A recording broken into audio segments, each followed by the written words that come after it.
They said marriage was the tomb of love. I thought it was great. I'd rather have a comfortable resting place than die without a grave, exposed to the elements.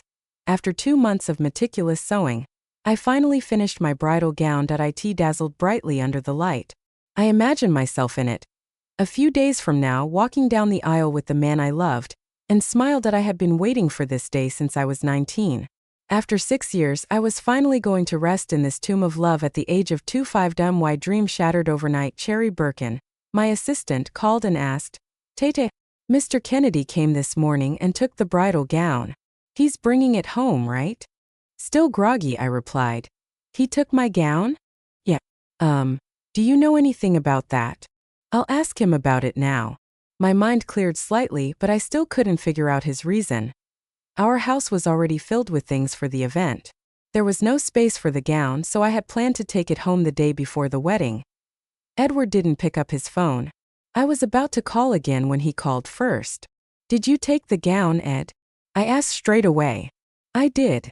He sounded exhausted. His reply came out as a groan, and I felt a pang of worry. "Are you all right? You sound under the weather," I said. That he was quiet for a few minutes before suddenly declaring almost quietly, "Let's cancel our marriage." I was stunned. "What? Why?" "Maddie's been diagnosed with late-stage cancer. The doctor said she has only 3 months left to live," Edward replied. For that brief moment, I thought God had finally paid attention. He was finally giving that woman her just desserts. "What does that have to do with our wedding?" "Maddie's last wish. She wants to marry me before she dies," Edward replied. Before I could say a word, he added, "I know this isn't the most sensible request, but can you just let her achieve her dream for once? Show some sympathy to someone who's on her way out." My jaw dropped. Was this some kind of twisted joke? I scoffed. "Are you even hearing yourself, Edward Kennedy?" "I know what I said, Taylor. I have to fulfill her last wish. I have to marry her," he said firmly. "I know this isn't fair to you, so I'll give you 50% of my company's shares to compensate. Please consider this." My body went numb. "And if I refuse? Does it kill you to be a little more empathetic?" "She's your sister," he snapped. "Just let her have her wish once. Can't you?" What nonsense was that? Damn, should I be worried that you might die with her just to be buried with her? I retorted mockingly. "Taylor." He gritted his teeth. Then suddenly he said, "I've brought the gown to the hospital. The two of you share the same size, so it's a good fit." A familiar voice cried out in the background, "Eddie, Maddie's up." "I'm coming," he replied hurriedly. "Don't keep me waiting for your answer, Taylor." The call ended just like that. I knew who that was, Cameron Thompson, my father's current wife and my stepmother.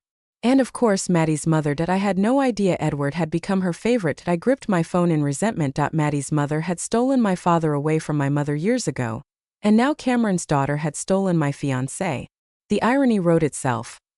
More than 10 years ago, my parents went through a divorce. My father didn't even wait 3 months before marrying Cameron, who came with a pair of fraternal twins. They had always been his. I gained a stepbrother and stepsister, just 2 years younger than me. My father's infidelity had started early. My mother was furious.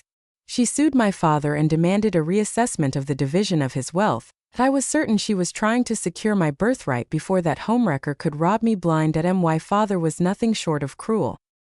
He denied my mother's request and acquired my maternal grandparents' business, leaving her without financial support. My grandfather, stricken by the shock, fell ill. His condition became critical, and the family found itself in desperate times. My mother sold our most prized possessions and anything that could be liquidated to fund his medical treatment, but he still died. It was a crushing blow to my mother. Guilt turned to depression after a mental breakdown, and soon after, she was diagnosed with breast cancer and passed away. My father had done this to her. Their deaths were devastating for both my grandmother and me. That was when I swore I would reclaim everything that belonged to my mother with interest through my own efforts. I managed to elevate my business to new heights. At the same time, I became engaged to my childhood friend and lover, Edward, the heir to the Kennedy family. I thought this relationship meant gaining the support of someone I loved, and that my achievements would only grow with it. That was until this bitch stole my fiancé right before our wedding. Since when had Edward become so close to Maddie? Was it the time she donated her blood to him? Was it when she cooked for him? Or was it that one fateful day, when Maddie was 18 when she declared her love for Edward in public and claimed she would rather die than not marry him? Edward and I were already together at the time, but everyone praised her for that. They said she was bold. Was that all it took, Edward? What about all the sacrifices I'd made for you? What about the times I donated blood for you over 5 years until your condition was gone? What about those days when I learned and mastered herbal cooking to help nurse your health? What about the many sleepless nights and exhausted days I spent at your bedside when you were too sick to even leave the hospital? The times my heart ached with concern and worry? All it took for you to backstab me was Maddie getting cancer. You would cancel a wedding we'd spent months preparing for just to be with her. My eyes watered, but I fought back the tears that I wasn't going to cry for a piece of shit. And I didn't need anyone's pity, especially not my own. All the suffering I'd endured from the Jones family had taught me how useless tears were. The only way forward was to fight back. I called him again. I want the entire company, Edward. Give me that, and I'll cancel our engagement. If you agree to this, we can start drafting. I expected him to blow up in my face. Instead, after a pause, he replied, "All right. See you tonight." 3 years ago, Edward and I had created a haute couture fashion house, the Edwardian Tailor. By this point, it had become a massive success. Edward financed the operation while I was the principal designer. Honestly, he was the one winning without lifting a finger, especially considering its net worth now that IT could easily be traded publicly, making even more money, and yet he would give the Edwardian Tailor away for his beloved Maddie. Talk about true love. After getting up, I scanned the wedding preparations in my room, and the sight stung my eyes. I would have loved to burn them all, but I called a packing company to handle everything related to him. God, I felt lucky that I had insisted he could only have me after we were married. I would never want anything of his inside me. Once the house was cleaned up, I changed into my clothes and applied my best makeup. It was then that I heard car engines from outside. Well, Edward had come, along with his mother, Sally Brown. Was she worried that her son would get the shorter end of the deal? "Oh, you're back," I called from my seat on the couch, glancing at Sally.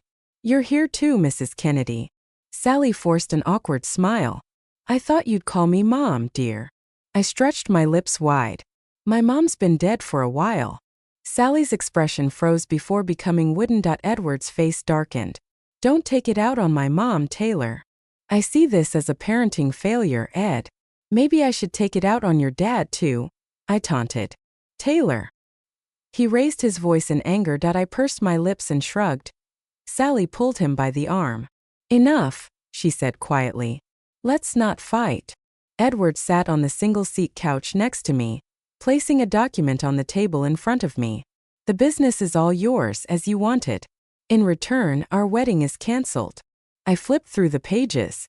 "What about my gown? You'll pay for that, right?" I asked. He frowned. "How much?" $137,000 after the discount. Sally was stunned. "Are you insane?" Daher. "Are you? You should ask your son what the fashion world thinks of my work." They fell silent. "Besides, you don't have to buy the gown." I shrugged.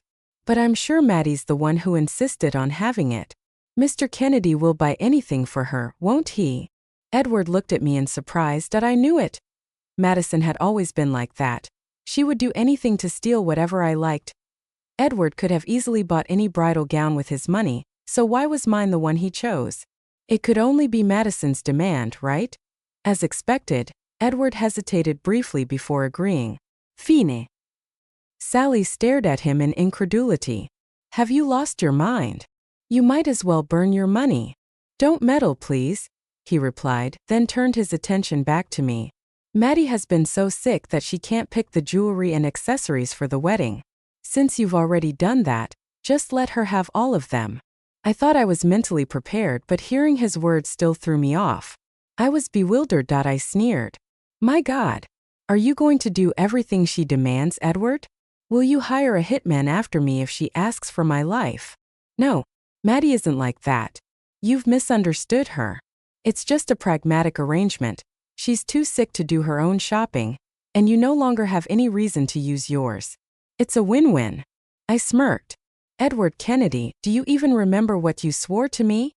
Edward met my eyes nervously. He had promised he would never betray me because I had saved his life. He had sworn he would love me and only me forever. Listen, Taylor. I do love you, okay? Edward protested weakly. What I feel for her is just sympathy, okay? She's so young. She's younger than you by 2 years, and she's contracted an incurable disease. She's your sister, Taylor. You know she's going to die soon. Don't you feel sad about this? I remembered how Madison had damaged my clothes with scissors when we were kids. She would throw waste on my bed just to hear me scream in fear. She'd laugh too. Naturally, I had my revenge. I had grabbed the same waste and chased her down to shove it into her mouth. She had run down the stairs just to escape. For my efforts, my father and stepmom had punished me severely. I had been enraged. So I also cut their clothes into pieces with scissors when they weren't home. That had been my life for years. I didn't have a good time living with them, but I could say the same for them too. I lost only because it was one against many. I didn't think anyone could possibly understand how much I hated my stepmother and Madison. How was I supposed to feel sad about Maddie dying in a few months? She's so young too. I lamented sarcastically. My stepmother will be so sad. They were somehow too stupid to catch the mockery in my tone. In fact, they joined in with genuine sadness. Exactly, Sally said, her eyes welling up. No parent could possibly be okay with seeing their daughter dying at such a young age. They would all wish it were them. Mom, please calm down. Your heart's weak, remember? The doctor said you shouldn't exert yourself emotionally, Edward said, trying to soothe her. He turned to me, his voice softening. Here's the plan. I'll marry Maddie first so her last wish can be fulfilled. Then one day I'll marry you and we'll throw an even grander wedding. I was baffled. What the hell? You're thinking of marrying her, and then me after she's dead? I asked incredulously. I might not be the favorite at home, but Taylor Jones was still one of the best socialites and elites in this city. My looks, talents, education, and business were all top tier. How dare he humiliate me with such an insulting proposal? I could choose any guy in this city who was superior to him in every way, and he would only say yes. The shock on my face made Edward even more nervous, but he continued his disgusting pretense. You're the woman I love the most in the entire world. You're my one and only wife. Don't twist my good intentions, okay? I gagged, snatched up the agreement and signed my name. You want my jewelry? Fine. That's another $137,000. Transfer the money to my account, and I'll deliver the jewelry to the hospital. I threw the agreement in his face, leaped to my feet, and started showing them the door. Now, if you'll excuse me, I have a beauty nap to take. Get out of here and remember to take your trash with you.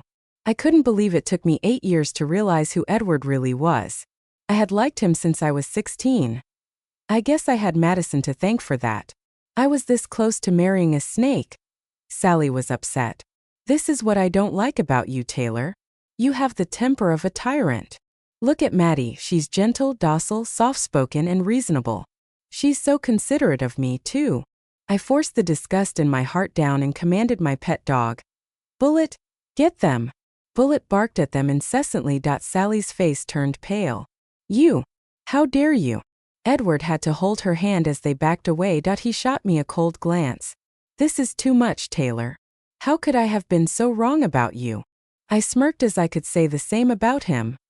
Edward and Sally left in a hurry. They even forgot to take Edward's things. I frowned. It looked like all of it would have to be sent directly to the garbage dump. The next morning, I received the money in my bank account. Indignant and righteously furious as I was, I still wouldn't say no to money. I prepared the jewelry and got ready to visit Madison so I could happily watch her. My father, Harry Jones, called me while I was on my way. You've never come to visit your sister since she was hospitalized. How lacking in conscience are you, huh? I'd grown accustomed to his verbal tirades. Should I buy some fireworks while I'm at it? I asked. What the hell? You know, to celebrate the occasion, I explained. You bitch. You're just like your MOT. I ended the call before he could finish. I imagined how enraged he must have felt, and I laughed that I hadn't slept well last night, so I spent the whole time wondering if Madison's cancer was just divine punishment. Her parents had been terrible people their whole lives, after all. The way I saw it, It felt like the most perfect divine judgment ever that I was about to knock on the door when I overheard the conversation inside. It was another round of slander. Cameron sobbed. She's definitely congratulating herself over this. She's hated Maddie's guts since she was a kid, always tormenting her siblings like a little tyrant. I bet she couldn't sleep last night because of how happy she was. Why is this happening to me? Why isn't Taylor the one who's being punished? Why my precious daughter? I pushed the door open and found my father embracing Cameron. How lovely. The sound of the door smacking against the wall attracted their attention. They stared at me. Edward was the first to speak. Taylor, you're here. He approached me with a soft smile, but I ignored him. That I took out some sparkler candles and stuck them into a cake I brought him. My father knew what was coming. How dare you? I lit the candles and dropped the cake at his feet. I lit more candles and dropped them around the room. The sounds and sparks scattered the crowd. It really looked like a circus. That I would have done more fireworks maybe, if it weren't for the other patients on the floor. Somehow the fire alarm was triggered. The sprinklers went off, and the whole ward turned into a shower room. I could hear Cameron shrieking while Madison called out to her mother. I was standing right outside the area, so I wasn't drenched. The others, though, were dripping wet. The doctor and nurses came rushing in. The corridor was filled with concerned onlookers as Edward, Harry, and Cameron bolted out of the ward. The doctor, learning what had happened, erupted into a lecture at them. Indignant, Cameron pointed at me and shouted, "It was her. She's the one who did this. We should call the cops and arrest her." The doctor ignored her. The healthcare professionals knew the most important thing was to ensure the patient's stability. He ordered the nurses, "We'll move her to a new room." Madison, drenched in her hospital uniform, was hugged by Edward for warmth. Once a new room was prepared, he carried her inside. Cameron was still angry with me, but her concern for Madison took priority. She entered the ward before she could start another rant. Harry wiped the water off his face and scowled at me. "You'll pay for this," he snarled. I was unfazed. The point of my visit was done. I was about to leave when I remembered the jewelry. I went back inside. Madison had changed into a new set of clothes. She shot me a wary look but didn't do anything else. Maybe she was trying to put on a brave face for Edward. Cameron came out of the bathroom and immediately raised her voice. "Why are you here again?" I presented the jewelry box to Madison. "Congratulations on your last wish fulfilled. Now you can die in peace." "You bitch," Cameron shrieked. Well, I was telling the truth, wasn't I? It was what Madison had wished. Madison didn't explode. Instead, she looked at me tearfully. "Tangjiu, Tai Tai. Thank you for letting me marry Eddie. I know you're mad at me, so I don't blame you for what happened. I'm sorry." She started to cry. I smirked. "You've never been the type to be the bitch you really are in private, Maddie. I guess that little girl has grown up. Now you know you've got to put on a show in public. Especially when Eddie is around, huh? I was just a kid back then, Tay-Tay. Sometimes, children are mean because they don't know any better. You're better than me at everything. And I came later. I was living like a +1. I was jealous and had a massive inferiority complex. I acted out of those feelings, okay? But I guess you wouldn't understand, would you?" I shook my head. God, she was so good at this. She'd been living like a precious princess since she joined our family, while I, the actual Jones heiress, was treated like a maid. Not that I was interested in refuting her. Wow, so I guess all the torment and abuse I received were imaginary after all. You don't really know what it's like to live as a +1 girl. But that's okay. Instead, you're going to learn what it feels like to be dying in a few months. I remarked. "Taylor, that was uncalled for." Edward chided. "How could you say this to her? Divine punishment might get you next, you witch." Harry thundered. I turned to my father. "Trust me, you don't want me to die too soon either. Because once she's outside your protection, she can't beat me. I'll make sure she suffers even in death if I can help it." I watched their faces turn red with rage, but none of them could argue back. I dropped the box on Madison's bed. "Keep it. Your darling paid for it." Edward froze as Madison looked at him. "So when's the wedding?" I asked, feigning concern. I thought they were only going to throw a ceremony after she was a little better. "Well, it's the day you and Eddie were supposed to be married," Madison answered softly. I frowned. So that was the plan all along. They hadn't just robbed me of my husband, gown, and jewelry. They were going to take over my wedding too. Cameron saw the shock on my face and beamed. Your wedding preparations are already completed, right? You've even sent out the invitations. Canceling it would be such a waste. So why not use what's already prepared? I turned to Edward to read his face. I had spent half a year preparing for our wedding. The planning, the details, everything was my work. I chose our door gifts, sewed my gown, and flew abroad to buy my jewelry. And now all of that was going to be handed over to this pick-me bitch. Edward avoided my gaze. He tried to take my hand, but I slapped it away. I know you put your heart and soul into this wedding, Tay-Tay. That's why we shouldn't let it go to waste. Maddie is your sister. She's family. Is it so bad to let one of your own enjoy the fruit of your labor? I thought it's quite. He trailed off when he saw how stormy my expression had become that I clenched my fists to stop myself from slapping him. So you agreed to this then? That's it. Edward remained silent, so Cameron intervened, raising her voice. You got that right. Your sister deserves to inherit your things because she's your family. Just think of it as a wedding gift from you to her. I smiled sweetly and replied, wait, there's one more thing to add to this gift. Oh yeah, that's right. A nice, expensive coffin in the middle of the altar too. I chirped, her face turned blue. You bitch. Come on, it's a pragmatic gift. She's going to need it pretty soon anyway. I'm just giving it to her in advance, so you guys don't have to spend money on it someday. They scowled at me but couldn't say anything. It was just like how I had gotten away with the sparkler candle incident before. They couldn't do anything to me. None of these people had stood up for me when I was bullied all these years, so it was high time I made them suffer my worst. Cameron pointed at the door in a rage. Get the hell out of here. She pointed at my dipshit father too. Are you going to do anything about this? This girl you made with that other woman has been insulting and cursing my daughter since she showed up. And you're not going to do anything about it. Harry stormed toward me before Cameron had even finished. Edward tensed and stepped in his way. Mr. Jones, let's not go there. He warned that Harry's path was blocked. But he still managed to point his finger at me. Apologize to your sister now. There was no way I would agree to that. Did I say anything wrong? I was being pragma. He suddenly raised his hand and swung toward my cheek. Edward stepped in front of me and took the blow on his head. Madison cried out, Dad! Edward blinked, as though reeling from the impact, but still didn't step away. Physical violence won't solve anything, Mr. Jones. No matter how you look at it, a lot of this was my fault for not calming Taylor down. Give me time, I'll fix this. Harry's face was already red from both rage and exertion. He was sick with several diseases, including diabetes. Frankly, all this emotional arousal was not doing him any good. He was practically panting. You, go talk to her. If she's still acting this way, I'll break her bones, he threatened between breaths. Edward nodded, looked at me and said quietly, let's go somewhere else to talk. No, I'm not interested in talking to you. I turned to leave, but he grabbed my wrist. Acting this way isn't going to fix any problem, Taylor. We're a family. Nothing is unsolvable in a family. A family? Disgust spread over me. You people don't deserve to be my family. I snapped, raising my hand. Now let go. We should talk. I slapped my hand across his cheek in frustration.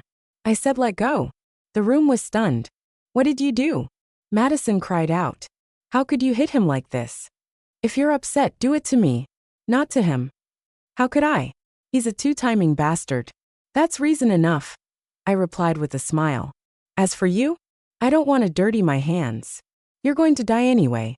I ignored the angry contortions on their faces and left the room.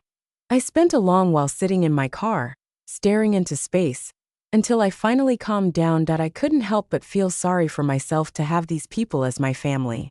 I had thought I could walk out of this trauma and be healed through Edward, because he was someone I loved. Who would have thought he would be the one to deal the biggest blow?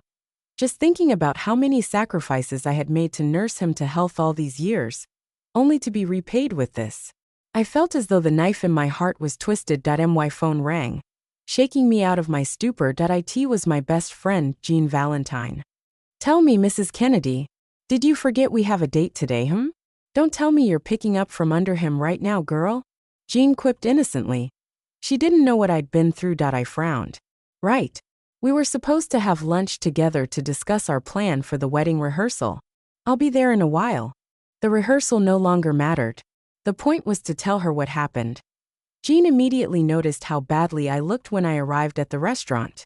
What's wrong? Did you have a fight with your family? She asked worriedly. She knew all about it. I evaded her question and stated, the wedding's cancelled, Jeannie. She looked up in shock. What? Is that a joke? The wedding's next week. I forced a smile numbly. The more accurate way of phrasing it would be, the wedding's on, but I'm not the bride anymore. She put down her drink, circled the table to where I was, and placed her hand on my forehead. Are you high or delirious from fever? I pulled her down to the seat next to me, just in case my story would shock her into a slip. I told her everything as briefly as I could. Her eyes were wide. The hell? Is Edward insane? Madison is the biggest pick-me bitch this world has ever seen. How blind does a guy have to be to not know that? Isn't he worried that changing his bride midway will turn him into an internet celebrity? Or is he dying to become a meme? Jean was so angry that she didn't even realize how loud her voice was. Patrons from other tables began to look over as she fished for her phone. She had a temper fiery enough to make mine seem mild in comparison. Naturally, she wasn't going to let this slide.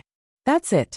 I'm going to give him a piece of my mind, she declared, waving her phone. That I was too tired to stop her. I just took a sip of my drink. Did Madison perform a lobotomy on you, Edward? So what if she's got cancer? Taylor has been with you for 6 years. Did you forget all the things she did to help you through your recovery? She was your blood supply for years. If it weren't for her, you'd be just a gravestone you dogs hit. And since when did you become Madison's lover boy, huh? Don't tell me she's charmed you in your pants already. I have never seen a fuckboy as shitty as you. You're the bottom of the goddamn barrel, you hear me? And you're famous too. People could easily make you go viral on the inter. Jean had been on her tirade for about 5 to 6 minutes when the waitress came over to advise her to be quieter, that I couldn't stand being embarrassed in public. So I snatched the phone and ended the call. What? Give it back.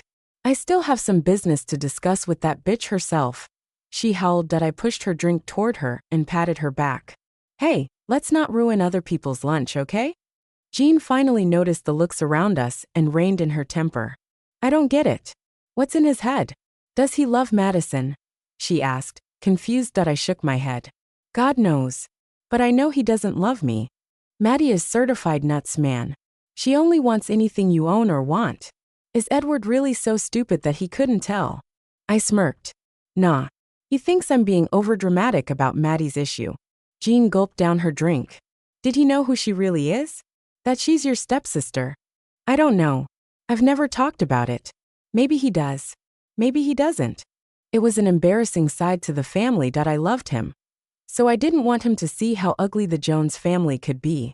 I couldn't bear the thought of him betraying me and holding these secrets hostage to become a possibility. He doesn't know. Jean snickered. I can't wait for him to find out. The day he realizes just how rotten Maddie actually is. He will be begging on his knees before you. I smiled silently. I didn't care if he would regret this. It had nothing to do with me. Don't worry, girl. In exchange, you get your entire company. Jean comforted me after we finished our lunch. You can focus on your business instead of that trash. Her words reminded me that I still had legal issues to resolve. You're right. I shouldn't waste my time being sad over losing a piece of trash. Don't worry, Jeannie. I'm fine, I replied. It's better to find out before I was conned into giving myself away to a man like that, right? I bade Jean farewell and told Edward to meet me in the afternoon. He agreed easily. Edward's face still had a faint imprint of my hand on his cheek when I saw him. It looked comical on him. Be quick. We need to finish these legal procedures before we annul our marriage certificate. I snapped quietly as he shuffled his feet. Our marriage certificate had only been a month old. Had I known this would happen, I wouldn't have wasted my time with an appointment on that day. Edward looked at me sadly, his lips parted as though he had something to say. Nothing came out. That we went straight to the city clerk's office, after handling all the legal procedures regarding the company. What I didn't expect was how many resources and documents one needed to prepare just to dissolve a civil union. There was a 30-day buffer period too. The civil union would only be void if both sides agreed. After that period, it was frustrating. I tried to make an appointment for it, but was told the earliest available time was half a month later. What did that mean? It meant I would still be his civil partner when he and Madison were married. What the hell? Edward could tell how bad my mood was. We don't have to rush this. Maddie isn't urging us either, he said softly. I raised my head and flashed him a scowl. He was stunned. Then suddenly I broke out in a smile. Oh yeah, you're telling me she's not worried? She might not live long enough to see the day we are officially divorced. Edward froze. He had forgotten how difficult it was to dissolve a civil union. Even if Maddie married him in a ceremony, in the eyes of the law, she was as good as a mistress. He ignored the question and leaned in gently. Then maybe we shouldn't dissolve our civil union at all. That way, we wouldn't have to go through the trouble of marrying in the future. I was bewildered. I couldn't believe him. He still thought I would return to him after Madison was dead. It was so infuriatingly ridiculous that I had to scoff and look at the traffic to calm myself down. I'm not a recycling station, Edward. No matter how much I've loved you or sacrificed for you, you lost your place in my heart the moment you decided to betray me. I took a few steps away from him and turned back just to add, even if every man in the world went extinct, I wouldn't even give you a second glance, let alone be with you. You disgust me, Edward Kennedy. Maybe my steely resolution hurt him, because he suddenly stepped forward and grabbed me. I love you, Taylor. These 6 years of love haven't been for nothing. It's carved in my bones. It's just that Maddie is dying, Tay-Tay. She's been through so much, and I couldn't ignore that small wish she wants to fulfill before she let go. Damn it. Wait for me, Tay-Tay. I swear. Once Maddie. I swung my hand and slapped him on the other cheek as hard as I could. Now the handprints on his face were symmetrical. If you're doing anything for my sake, then let it be you trying to act with some decency and dignity. Stop being a housefly already, I declared before walking away. I hadn't notified any relatives or friends about the wedding's cancellation. My grandmother, Edna, and Aunt Sarah were the only two people who knew. My grandmother was almost 80. After suffering through the deaths of my grandfather and mother, she had become quite sickly over the years. Her health deteriorated with each passing day. I feared she might faint from the shock of the news. To my surprise, after some initial fury and sadness, she let it go. Now, it's better for a woman to learn all about a man's problems before she marries him, sweetie. Way better than having it thrown at her face after she's already pregnant. A conflict like this could hurt your body in ways you won't even know. And then your child has to suffer with you. You're a beautiful, independent young lady with a successful career. You're in no rush, are you? Even if we can't find the right husband for you in the future, I support any decision you make, including your choice to stay single. My grandmother said. My aunt said my grandmother saw things with more clarity than her poor vision suggested. My mother's failed marriage had taught her much. My grandmother and aunt's support was a much-needed boost of confidence and security. My spirits lifted, and I felt reinvigorated enough to return to work. Now that I was the boss of the company, I should work even harder, for myself.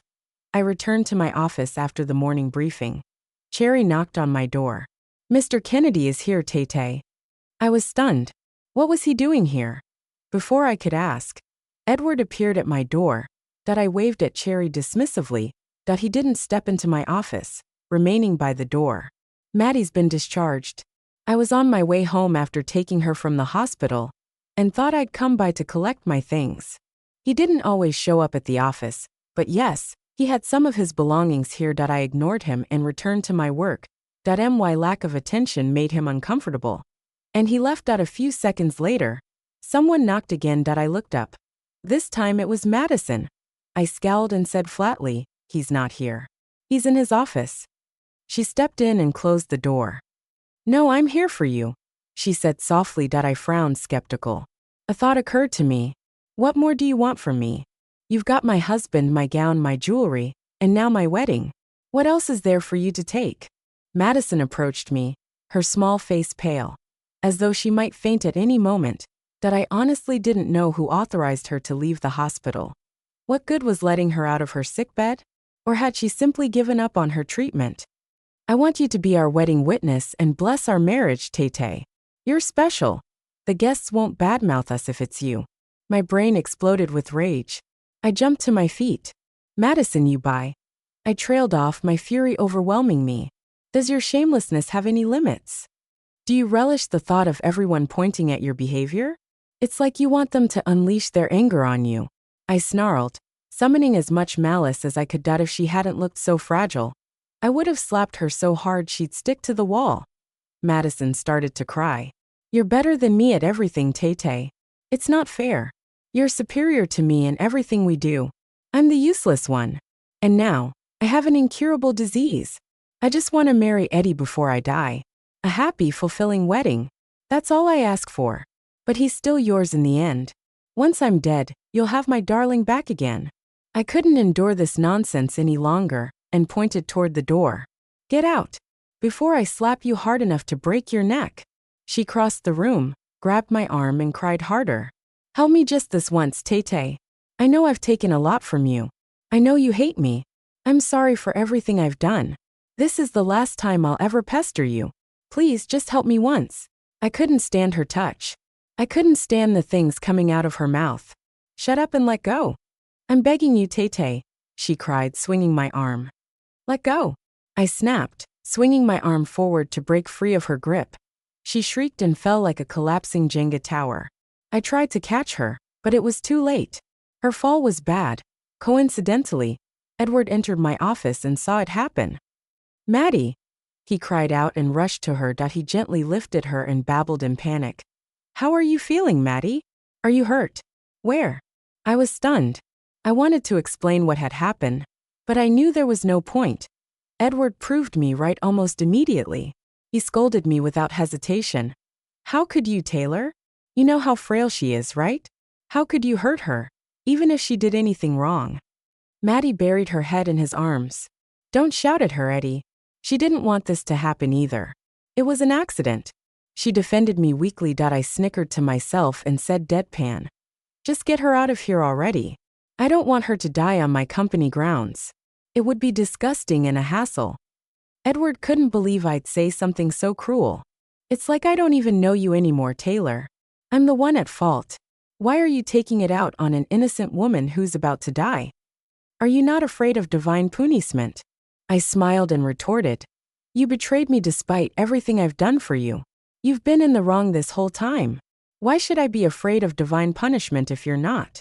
Edward was about to respond when Madison suddenly moaned weakly. Eddie. He looked down and saw blood dripping from the corner of her mouth. He panicked even more. Hold on, Maddie. I'm taking you to the hospital right now. Hold on. Edward's face darkened, his expression contorting into a death glare. If anything happens to her, Taylor, you'll pay for this. He took her in his arms and left. I stood there, stunned. He had sworn to love me forever back then. The same man who had bared his fangs at me because of Madison. The irony was agonizing. When did it happen? When had he started falling for her? Why hadn't I noticed? Pain gripped me. It wasn't until Cherry came into my room and asked if I was okay that I finally snapped out of it, that I should not be feeling hurt over a bastard who didn't care about me. I returned to work. By noon, my phone rang. Seeing it was from Cameron, I ended the call without picking it up. A while later, it rang again. This time, it was from my father. I started to wonder if Madison had finally died. Hesitating for a moment, I answered.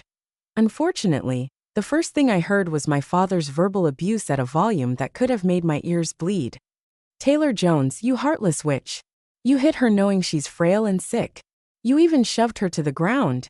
He snarled. I set my phone aside and let him rant. When he was finally done, I picked it up and replied, I have a surveillance camera in my office. You could have just asked for the truth. Not that it would change anything. They'd find a way to blame me anyway. As expected, my father roared. The hell with your truth. The real issue is how ruthless and heartless you've been despite your sister's condition. You can't even show a human's worth of sympathy and empathy. You just can't let her have anything good, can you? I didn't try to argue. It would be a waste of time. My silence seemed to cool some of his rage. He stopped for a moment and finally lowered his voice. Madison wants you to be her wedding witness. You're free that day, so just help her out. If you're not worried I'll ruin everything, sure. He fell silent, then suddenly said, if you go and be her wedding witness, no sabotaging, no scheming. Then I'll give you the shares to the company that should have belonged to your mother. I was shocked. I had worked for years to secure those shares and never succeeded in getting even 1/10 of them. And now he was willing to give all of them to me. I want half of them under my name now. I said that I had to make sure he didn't pull anything funny after I fulfilled my end of the bargain. Once the wedding is over, you can transfer the other half. I added that. He hesitated for a moment. Fine, damn it, he growled, gritting his teeth. Greedy as always, just like that mother of yours. Better than being a disloyal, cruel man like you, I retorted. That fall had worsened Madison's condition. She could barely walk until the day of her wedding. The gown had been tailored for me. On a frail, thin girl like Madison, it looked far too loose. Cameron stared at the result in contempt. You keep boasting about how many international awards you've won, and yet you can't even make a dress that fits her. That's because it fits me, genius. What's a thief doing complaining about the stuff they stole not fitting them? I shot back. Why you? Enough, Mom, Madison said weakly, tugging at her arm. Don't blame her. It's better to have it loose. Easier to get out of it. She grinned sweetly at me. Thank you, Taylor, for helping me make my dream come true. I wanted to gag right in her face. I really wanted to leave the room. Unfortunately, as I made my way out, Edward walked in, dressed in his tailor-made suit, that he looked so handsome, exuding an air of royalty. The crowd couldn't help but stare at him, that I had designed that suit for our day. Seeing him wear it now felt like a slap in the face. Taylor, he said softly. That I ignored him, rolled my eyes, and turned to leave. But then I heard my father. Where do you think you're going? The wedding's about to start. Your sister's too weak to walk on her own. Help her out. I turned around in disbelief. I'm supposed to help her walk. You're the witness and her sister. What's wrong with that? Cameron retorted. That I was enraged. Before I could respond though, Edward chimed in. Taylor, you shoved her to the floor and made her condition worse. The bridal gown is beautiful, but it's heavy for her.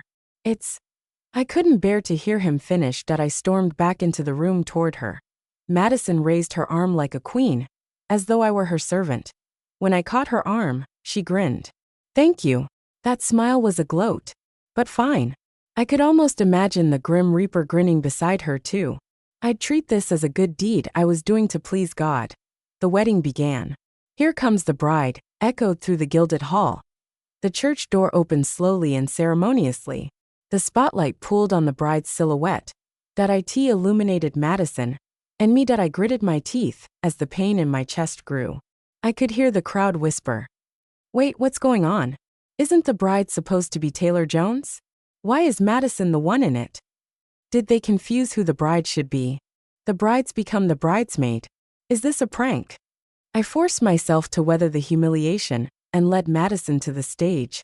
Edward stood tall and dignified. His face showed emotion, and for a moment, I thought I saw tears in his eyes. But he wasn't looking at me. He was gazing at Madison with rapt attention. Those tears weren't for me. A sharp stab of pain pierced my chest, spreading through my body. I couldn't believe this was the man I had loved for 8 years. He said he was doing this to fulfill Madison's wish. So why did it seem like the one he really wanted to marry, the one he truly loved, was Madison all along? I didn't even notice my eyes watering. I just knew the world suddenly blurred when I instinctively passed Madison to Edward. That he gently took her arm and placed his hand on her waist. They gazed deeply into each other's eyes as they ascended the stairs. That I returned to my seat in the front row. That I thought my heart had grown cold and numbed by the drama. I thought I could watch this like it was a circus. But I failed. I was in pain. Suddenly a lean, refined hand stretched toward me, holding a handkerchief. That I didn't turn to look. I took the handkerchief and croaked, "Thanks." "You're welcome," a low, cool voice replied. That it pierced through the hubbub around us. "That man has no idea how rotten his luck is to have given you up." I covered my eyes and took a couple of deep breaths. I was in no mood to face whoever this person might be. My father suddenly appeared. When he spoke, he addressed someone respectfully. Mr. Kenway. Please, the VIP seat is that way. It's all right. I'm happy to be seated here, the man replied coolly, though with an air of superiority. My father was about to respond when he was called away for the event. Cameron quickly came to lead him off. My mood finally stabilized. I looked up. Before I could return the handkerchief, I heard a voice calling out, "Let us put our hands together to welcome the witness, Miss Taylor Jones." The spotlight suddenly hit me, the chatter quieted, and a heavy silence swept across the hall. I could tell the crowd was shocked. Some looked at me with pity and sympathy, while others waited eagerly for some kind of drama. I straightened my back and put on my mental armor. Steeling myself, I climbed the steps. Commotion returned to the audience. Rumor has it that Harry's a terrible father to the daughter he had with his first wife. I guess what we see today confirms that. Well, Taylor is superior in every way, isn't she? Of course, the stepmom's upset. And all it took was some persistent persuasion from Cameron for Harry to start mistreating his own daughter. Imagine your own father being so biased against you. Parental favoritism? That's normal. But daddy helping his preferred daughter steal his other daughter's husband? Now that's drama. Not that it matters to Mr. Jones. Either way, Mr. Kennedy will become his son-in-law. The crowd directed most of their insults and contempt at the right people.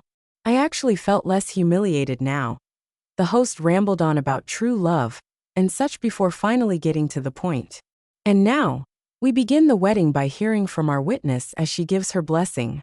I hesitated for a moment before taking the microphone. Edward shot a quick glance at me before his gaze returned lovingly to Madison. The pain in my chest faded. In its place, my desire for vengeance took over. Today is a joyous day. I am blessed to witness my dear sister marry an ex I've decided to abandon. I hope their love lasts forever and ever, and that they are eventually blessed with children and a long life together. I would also like to thank everyone who's attending this wedding. Thank you for coming. God bless you. The crowd stirred again. Someone started clapping. Yay! No one is more blessed by this wedding than Mr. Jones himself. Congratulations, Mr. Jones. Yeah, you did it, Mr. Jones. Their sarcasm wasn't lost on him. My father waved at the crowd to stop them from continuing. Cameron was enraged. How dare you humiliate us? I didn't humiliate anyone. Your daughter did the moment she stole my husband. I retorted that I was about to return the microphone and leave when Madison grabbed it. Wait, Taylor. I turned. Madison had let go of Edward and took my hand, leading me back to the center of the stage. There she began. The person I want to thank most is actually my sister, Taylor. You see, I'm suffering from an incurable disease. I won't live forever. But if there's one wish I have, it's to marry the man I love, Edward Kennedy. Madison's eyes began to well up, and I realized what she was doing. She was trying to guilt-trip everyone in the audience. I want to thank my sister for letting me be with the man I love, for letting me leave this world without regret. So I wish all of you would stop making jokes at her expense. She's the best sister in the world, she cried. The audience fell silent. No one was jeering anymore. I scanned the crowd, wondering if I was mistaken. There was an exceptionally handsome man in the crowd who didn't seem at all convinced. He smirked. Madison turned around, eyes tearful. Taylor, I want to know. Do you hate me? I quivered with rage. She had been planning this all along. She wanted me to perform for her. God, I could hurl. The host passed me another mic, thinking my silence was due to a technical issue. I was already struggling to hide my contempt, but with this, I decided I wouldn't suffer in silence anymore. I took the mic and smiled, then turned to face the crowd. I want to thank Maddie too. The crowd gasped, murmured, and oohed. She didn't steal my man. Honestly, she just gracefully took on a pile of steaming shit from me. See, if a dog wants to leave you, it doesn't matter how strong the chains are. Either way, the only fitting partner for that dog would be another female dog, right? A bitch, in other words, I said. The crowd erupted. Some clapped, others whistled. Yay, Taylor is a badass. Hell yeah. Now that's the perfect happily ever after. I beamed. The ecstasy of revenge surged through me. I turned to see the shock on Madison's face and smiled. I don't hate you, Maddie. For real. I hope the two of you live and die together. Like the lovebirds you are. Suddenly I felt a slap hard on my cheek. I stumbled and crashed into the host. You fucking. My father's face had turned a dangerous shade of red. You are just like your shitty mother. Put on earth just to fuck with me. He snarled. I smirked, then turned serious.